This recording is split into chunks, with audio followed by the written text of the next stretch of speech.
cracks within the Biju Janata Dal are becoming more visible.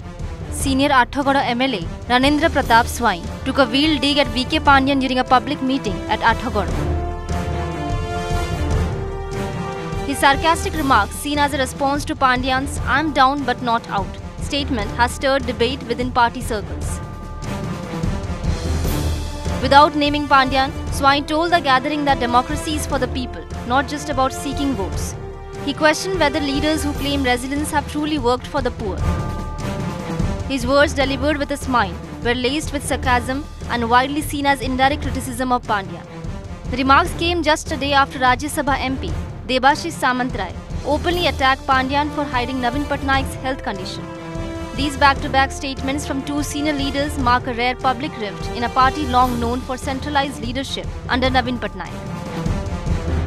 जनवादी आंदोलन एवं जनवादी कार्यक्रम एवं गरीब लोकों पाखे समर्पण कार्यक्रम करा खाली एमएलए हो गले हम कि खाली भोट मागिले हम कि डाउन वोट नॉट आउट बोली कहते हाँ